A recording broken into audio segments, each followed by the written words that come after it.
You know, sometimes the most expensive financial mistakes aren't investment mistakes at all. Sometimes they're paperwork mistakes. And today, I want to show you how one small TFSA designation mistake could potentially cost your family hundreds of thousands of dollars in unnecessary probate fees, legal costs, estate administration costs, and lost tax-free growth. And the scary part is that most people don't even know that this is a problem to start with. Let me show you exactly how this works by way of example. Meet our married couple, Gord and Marie. They're both 50 years old.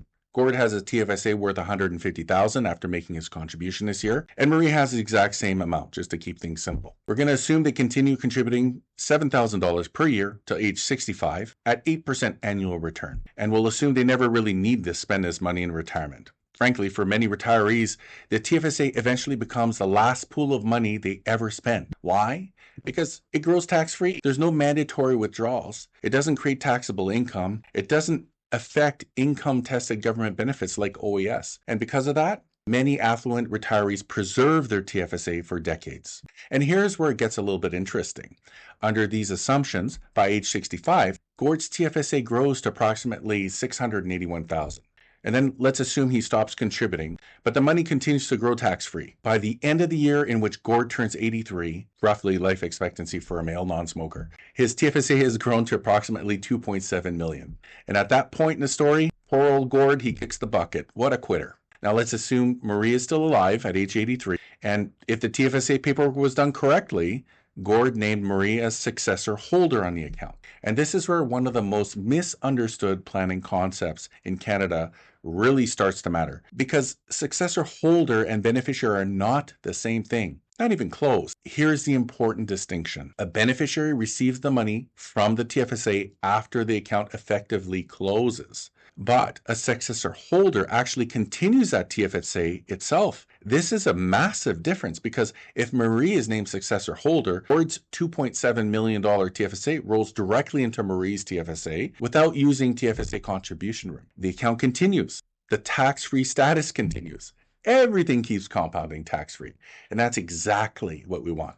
But if someone accidentally named Marie as beneficiary instead, well, now you're in a world of hurt, you see, because Marie still receives the money, but the TFSA no longer grows tax-free. It no longer survives. It effectively dies when Gord dies. And while Marie might still have unused TFSA contribution room available to her over the years, it would likely be nowhere nearly enough to shelter another $2.7 million into her TFSA. So now that the money has to be invested, well, it has to be invested elsewhere, outside of the TFSA, outside of tax-free growth. And suddenly, one of the most valuable things in planning, that future tax-free growth, all becomes gone. It's done, all because someone checked the wrong box on a form.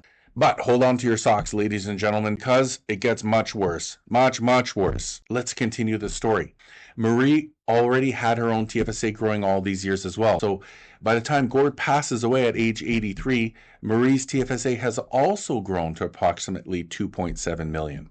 And because she was successor holder, let's say they did it right, Gord's TFSA merges into hers. So now Marie has approximately $5.4 million growing inside her tax-free savings account. Then we assume Marie lives another 3 years to life expectancy age 86. At 8% return, the TFSA has now grown to almost $6.8 million. This is a planning issue that no one talks about.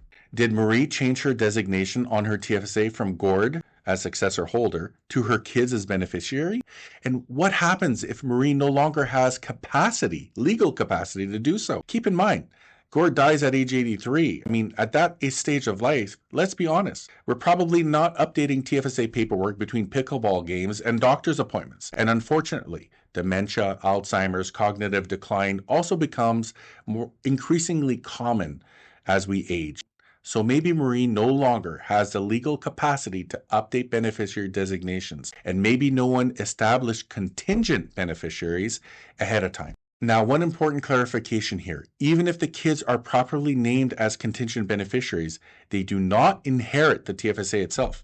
That special successor holder treatment only applies to spouses and common law partners. So while Marie passes away, the TFSA still collapses. The children simply receive the proceeds directly, hopefully outside of the estate.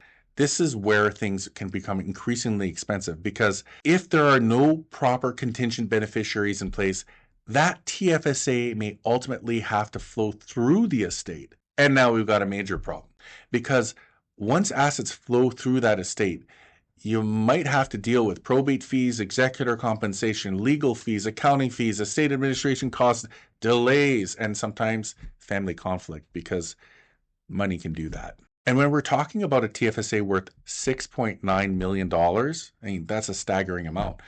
We're not talking chump change. In Ontario, probate alone on an estate that size could exceed $100,000. And once you factor in those executor compensation costs, the legal fees, the estate administration costs, the total estate shrinkage could potentially exceed several hundreds of thousands of dollars, all because of improper contingent beneficiaries being assigned to that account. Now, let's be clear that probate rules vary by province, financial institutions vary, estate situations vary. I mean, this is not individualized legal advice, disclaimer. But the core lesson here is incredibly important. A TFSA is not just an investment account. For many retirees, it eventually becomes one of the largest tax-free assets they own. And if that is true, then beneficiary designations matter a lot. So here's a takeaway for your TFSA homework for this week. Make sure you understand who is named as successor holder, who is named as beneficiary, and whether or not contingent beneficiaries can also be added. And most people don't realize it, but the sharks are already circling. The probate fees, the legal fees, estate costs, and yes, CRA wants their bite of the apple too. So it's up to you to make sure that that doesn't happen unnecessarily. If you found this helpful, make sure to tell a friend, subscribe, share this with somebody who has a TFSA, because chances are they don't know what's going on. They've never heard of this before. Here at Prestige Private Wealth, we're here to help you to live for today while planning for a better tomorrow.